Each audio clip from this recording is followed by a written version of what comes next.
다같이 사도신경으로 신앙 고백하심으로 5월 20일 토요일 아침 예배를 하나님께 드립니다.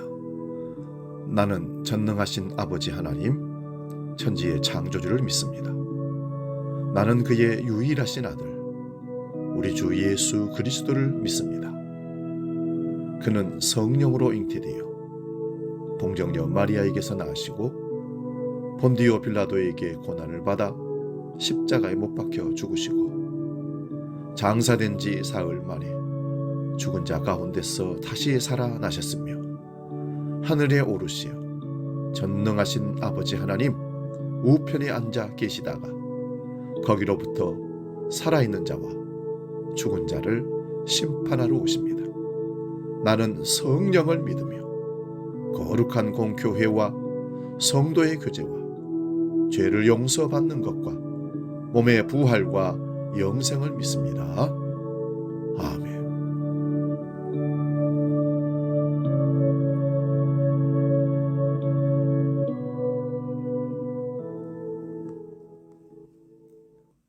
찬송가 390장 예수가 거느리시니 함께 찬송합니다.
오늘 아침 우리에게 주시는 하나님 말씀 구약성경 룻기 1장 19절에서 22절 말씀입니다.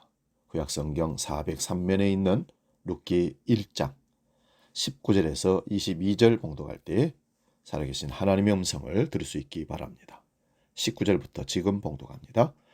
이에 그 두 사람이 베들레헴까지 갔더라. 베들레헴에 이를 때에 온 성읍이 그들로 말미암아 떠들며 이르기를 이가 나오미가 아니냐 하는지라.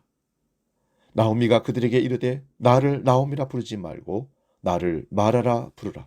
이는 전능자가 나를 심히 괴롭게 하셨음이니라. 내가 풍족하게 나갔더니 여호와께서 내게 비어 돌아오게 하셨느니라. 여호와께서 나를 징별하셨고 전능자가 나를 괴롭게 하셨거늘 너희가 어찌 나를 나오미라고 부르느냐 하니라. 나오미가 모압 지방에서 그의 며느리 모압 여인 룻과 함께 돌아왔는데 그들이 보리 추수 시작할 때에 베들레헴에 이르렀더라. 아멘. 오늘 봉독한 말씀으로 살만합니까? 이런 제목으로 말씀의 은혜를 비춰 나눕니다. 살만합니까? 산다는 것은 황홀하다라는 책의 주인공인 일본인 작가 다하라 요코네는 18살에 어머니의 죽음을 경험합니다. 이 일로 인해서 인생의 공허감과 허무 그리고 외로움, 불안, 두려움을 경험합니다. 산다는 것 자체가 고통이었다고 그는 고백합니다. 이렇게 사느니 죽는 게 낫다. 하루라도 빨리 어머니 곁으로 가고 싶다. 그렇게 말하고 생각했던 요네코는 어느 날 달리는 기차에 몸을 던졌습니다. 이 일로 인해 그는 중상을 입게 되었고 구출은 되었지만 엄청난 장애를 입게 되었습니다. 왼팔을 잘라내었고 오른쪽 두 손가락이 잘라되었고 두 다리가 절단되었습니다. 찰로에는 요코네에 핏물이 가득했습니다. 6시간의 긴 수술을 통해 목숨을 건질 수 있었습니다마는 요코네는 죽지 못하고 살아난 것이 육체의 고통보다 더 컸다라고 그는 고백합니다. 매일 수면제를 먹지 않고는 잠을 잘 수 없었다고 합니다. 그러던 그녀의 운명을 바꿀 만한 만남이 있었습니다. 병원의 선교사로 맥킬로이라는 통역사인 다하라 아키도시라는 청년이 있었습니다. 아키도시는 매일 병원에 찾아와서 따뜻한 미소와 함께 전도지를 요네코에게 전해줍니다. 그리고 예수 그리스도를 믿으라고. 그런데 항상 싱글벙글 기쁘게 복음을 전하는 것이었습니다. 요네코는 생각했습니다. 저 사람은 뭐가 그리 행복할까? 요네코는 처음 살고 싶어졌다는 생각이 그 행복한 모습으로 읽게 되었다는 것입니다. 하나님은 당신이 무엇인가 훌륭한 일을 할 수 있을 것으로 생각합니다. 당신의 모습 그대로 하나님은 사랑하십니다. 하나님은 당신을 살리기 위해 행복을 주시기 위해 예수 그리스도를 이 땅에 보내셨습니다. 그리고 당신을 구원하기 위해 그 험악한 십자가에서 돌아가셨습니다. 당신이 이 일을 사실로 믿고 받아들인다면 당신의 삶 속에서도 승리의 삶, 행복한 삶을 살게 될 것입니다. 이렇게 전도를 하자 요네코는 그리스도가 정말로 그런 분이시라면 한 번쯤 나의 인생을 걸어볼 가치가 있겠다고 마음이 생겼다고 합니다. 병원에서 나오는 죽을 한 숟갈 떠 먹을 때의 맛은 지금도 잊을 수 없다라고 고백합니다. 밥이란 이렇게 맛있는 것이로구나. 산다는 것이 이처럼 기쁘고 황홀한 것이로구나. 그로부터 지금 그녀는 한 남편의 아내로 두 아이의 엄마로 황홀한 인생을 살고 있다고 합니다. 오늘 우리가 읽었던 룻기는 믿음의 정체성, 신앙의 정체성을 잃고 삶의 가장 밑바닥에서 처절한 고통을 경험한 한 가정의 얘기를 다룬 것입니다. 혼돈의 시대, 베들레헴의 한 가정을 소개합니다. 바로 나오미의 가정입니다. 이들은 더 나은 삶을 위해서 고향 베들레헴을 떠나 모압이란 땅으로, 이방 땅으로 내려갔습니다. 이 땅을 버리고 겉보기에 좋아 보였던 모압으로 간 것입니다. 그러나 그들을 기다린 것은 풍요와 넉넉함이 아니라 저주와 사망이었습니다. 모압은 소돔성의 심판에서 롯의 아내가 저주받아 소금 기둥이 된 곳이 모압 땅입니다. 하나님의 백성이 모압 땅에 가면 안 되는 것을 알고서도 나오미 가정은 모압을 선택했습니다. 그들의 선택은 신앙적이지 않았습니다. 모압 땅에서 나오미 가정은 남편과 두 아들을 잃게 됩니다. 경제적 고통과 타향살이의 서러움은 이루 말할 수 없었습니다.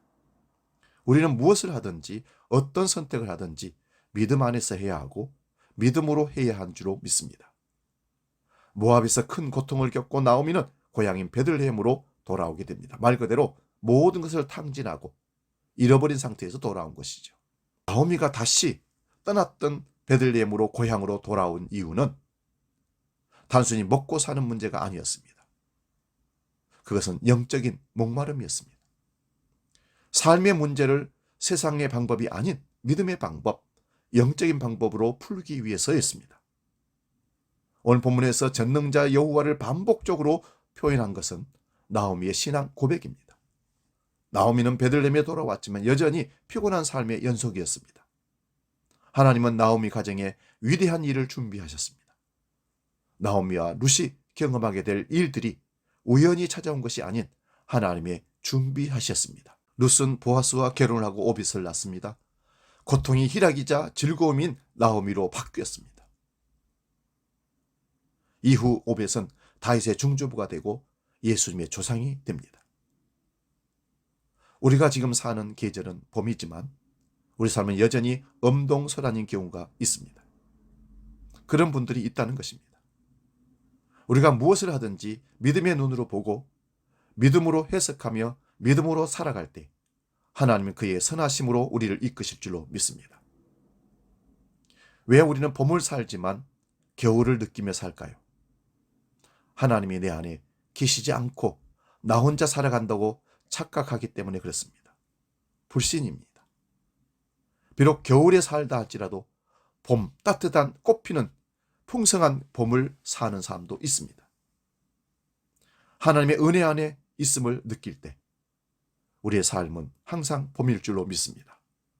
그 황홀함, 그 행복함이 5월 가정의 달에 우리 가운데 넘치기를 주의 이름으로 축원드립니다. 기도하겠습니다. 하나님 아버지, 우리가 살만한 이유는 주님을 만났기 때문입니다. 세상 것 다 잃어버리고 건강마저 잃어버려도 주님이 내 안에 계시기만 한다면 엄동설 안에도 봄을 살 수 있다는 사실을 깨닫습니다. 하지만 주님이 내 안에 거하지 아니한다면 꽃동산 같은 봄을 살아도 엄동설한 겨울을 사는 것과 같습니다. 오늘 우리 삶이 주님을 영접하고 주님과 함께 동행하는 삶을 살아 항상 봄의 삶을 사는 행복한 믿음의 삶, 그 삶을 살게 해 주시옵소서. 주기도록 기도합니다. 하늘에 계신 우리 아버지, 아버지의 이름을 거룩하게 하시며 아버지의 나라가 오게 하시며 아버지의 뜻이 하늘에서와 같이 땅에서도 이루어지게 하소서.